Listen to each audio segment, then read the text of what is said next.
Bonjour à tous. Bonjour. Nous sommes donc les Presses de la Cité. Morgane Lehaut, qui est votre relation libraire unique et préférée. Laurence Deschamps, direction commerciale des Presses de la Cité. Écoutez, comme tout le monde, je crois, on est très heureux de présenter cette rentrée, qui est à l'image de nos rentrées précédentes pour un aspect, c'est-à-dire le nombre de titres réduit, 2 titres, et qui est représentatif de l'évolution de cette maison, puisque nous avons à cœur à la fois d'être dans la tradition de notre rentrée littéraire étrangère que nous présentons depuis des années maintenant, puisque c'est une ligne éditoriale que pour certains vous connaissez. Les Presses de la Cité ont toujours eu une rentrée littéraire étrangère, ont toujours cette tradition de... Mais ce qui est plus nouveau, c'est effectivement, pour le coup, le français. L'année dernière, Yves Violier. En janvier, pour ceux qui l'ont repéré, Jean-Louis Milesi. Et cette année, donc, Régis Franc. Je vais laisser la parole à Morgane pour vous parler d'un texte qui s'appelle Le Grand Cercle de Maggie Shipstead, qui est un grand texte, c'est un lapsus, un beau lapsus, de Maggie Shipstead, qui est donc la ligne étrangère, qu'il va vous présenter avec talent, j'en suis sûre. Je vais essayer en tout cas, quelle pression, ça va, c'est pas trop fort. Donc bonjour à toutes et à tous, on est ravis d'être là pour vous présenter évidemment la meilleure rentrée des Presses de la Cité depuis 80 ans. Je pense qu'on vous dit ça à peu près à chaque présentation, c'est toujours la meilleure rentrée littéraire des éditeurs, mais bon, c'est un petit peu normal que les derniers venus soient aussi les plus aimés, les plus portés par tout le monde. Moi, on m'a un petit peu... Voilà, c'est Le Grand Cercle, c'est le suivant. Super. Moi, je me suis fait un petit peu bisuter par mes collègues, puisqu'on m'a demandé de vous présenter Le Grand Cercle, qui est un petit livre de 800 pages. Voilà, donc j'ai quelques minutes pour vous parler de 800 pages, ça va être très facile. Donc, plutôt que d'essayer de tout vous dire, je vais essayer de vous faire rentrer dans ce texte par le biais des sensations. Alors, je vais vous demander un petit travail d'imagination. Vous êtes dans le cockpit d'un avion. On est à la fin de la Seconde Guerre mondiale, donc vous vous doutez que vous êtes dans un vieux coucou branlant et pas dans un avion hyper moderne. Vous êtes au-dessus de l'Antarctique.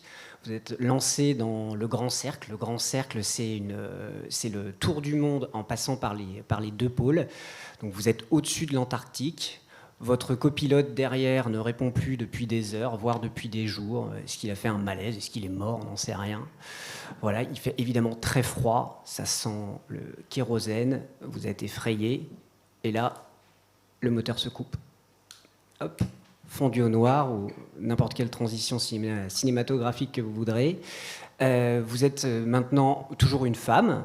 Cette fois, vous êtes une jeune actrice déjà un petit peu sur le retour, à qui on a proposé le rôle de sa vie, puisque vous allez jouer le biopic de cette aviatrice dont je vous parlais précédemment. Et donc, vous êtes en train de jouer cette scène très forte de la disparition de l'aviatrice. Et vous sentez qu'il y a quelque chose qui cloche dans ce qu'on est en train de vous faire jouer, dans l'histoire qu'on raconte sur cette aviatrice. Il y a quelque chose qui n'est pas la réalité, parce que vous êtes renseigné sur cette femme, et vous ressentez au fond de vous que l'histoire, elle n'est pas exactement comme on l'a écrite, comme on l'a racontée. Voilà pour planter un petit peu le décor, et puis pour vous présenter ces 2 héroïnes qui vont accompagner ces 800 pages.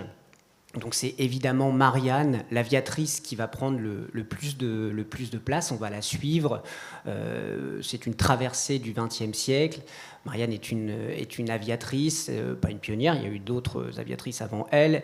Mais vous vous doutez qu'à cette époque-là, être une femme est compliqué. Être une femme qui veut voler, c'est également très compliqué. Mais elle va se battre toute sa vie pour réaliser son rêve. Son rêve est de voler et après de réaliser le Grand Cercle. Et l'autre héroïne, c'est cette jeune actrice, peut-être un peu plus lisse, au moins au départ, que l'aviatrice, mais qui se révélera également une femme pleine de détermination. Et donc, il il y a ces deux femmes et ces deux strates temporelles en fait, entre lesquelles on va jongler.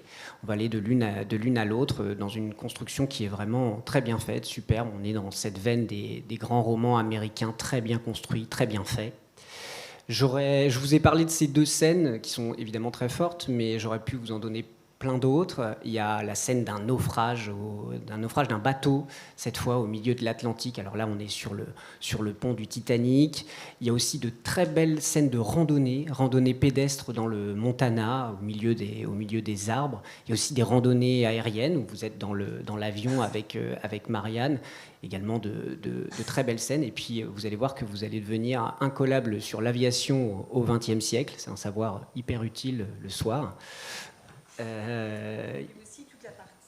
Avec le micro, madame. Il y a aussi tout un aspect sur l'histoire des États-Unis sur la première moitié du XXe siècle. C'est une traversée à la fois géographique, 7 continents, mais aussi historique, la prohibition. La prohibition, oui.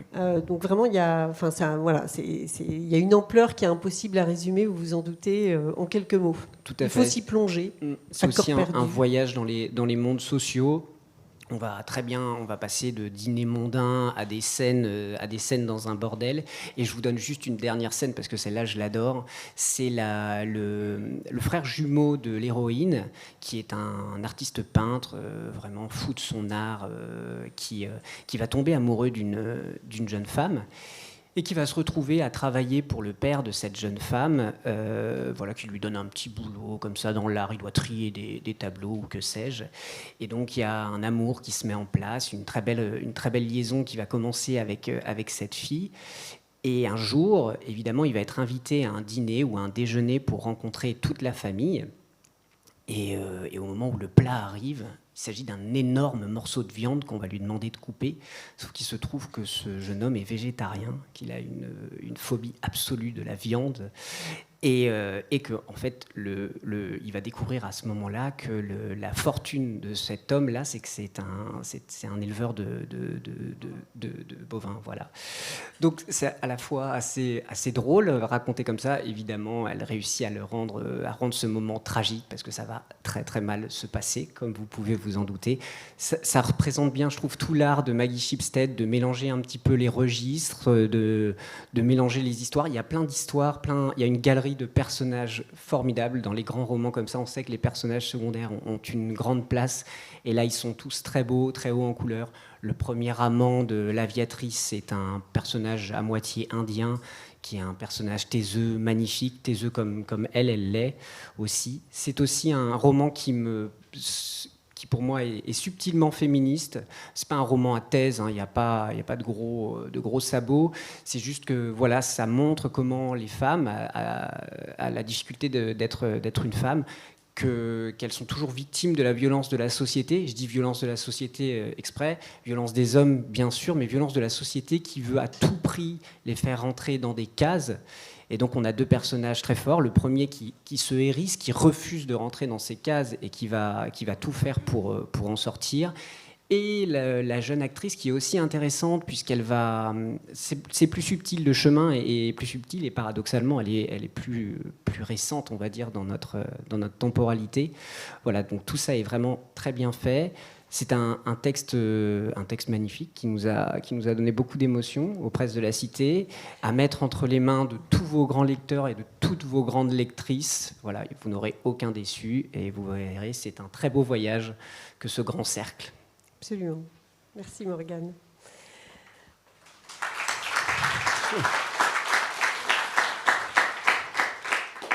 Alors, je vais bien.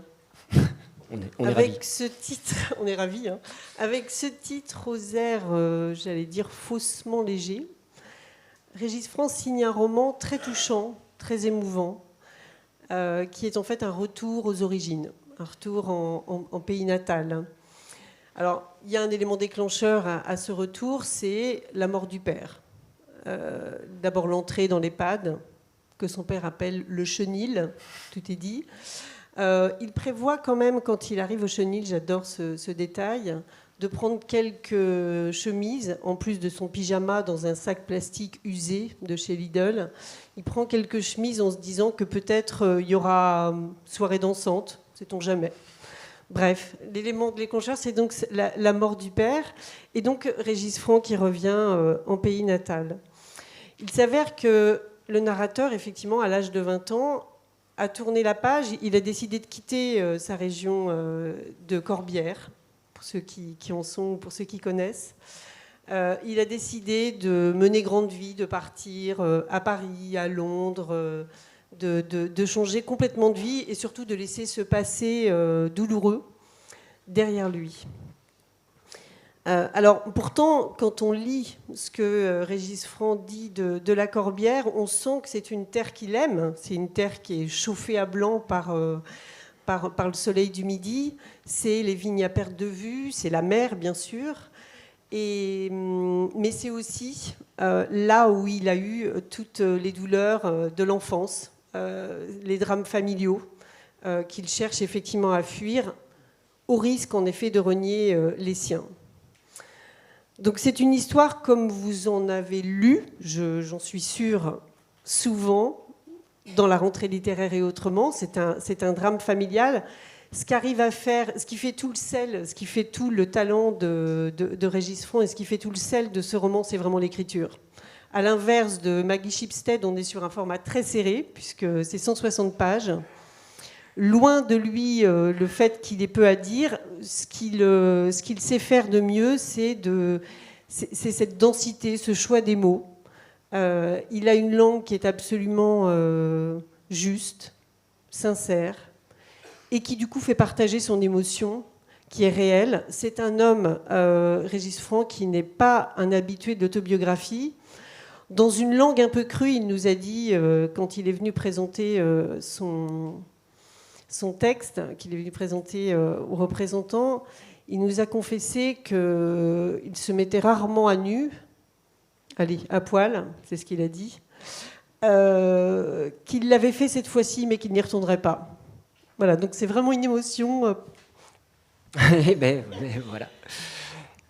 Oui, non, c'est exactement ce que dit Laurence. Ouais. Ce qui frappe à la lecture de ce texte-là, de ce drame universel et personnel, c'est ce qu'est en train de décrire Laurence, c'est la pudeur. Parce qu'on n'a pas besoin de connaître l'histoire de Régis Franc pour sentir, dès les premières pages, à quel point l'écriture de ce roman, de ce texte, a été un arrachement, presque une douleur. C'est sensible à chaque page.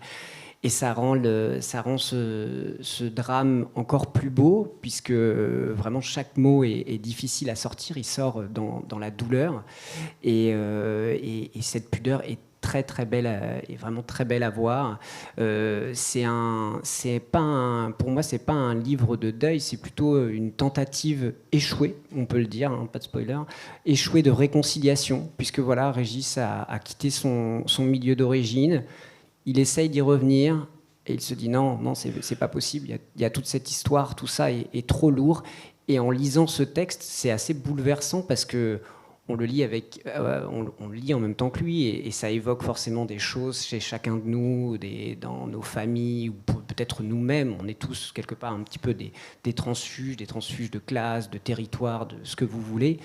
Et vraiment cette douleur, cette difficulté, il réussit à la mettre en mots avec une économie de moyens, tout à fait. Et c'est beau, tout simplement. Donc on est très heureux de vous le confier. Et un peu j'espère que vous en ferez le meilleur. Merci. Merci.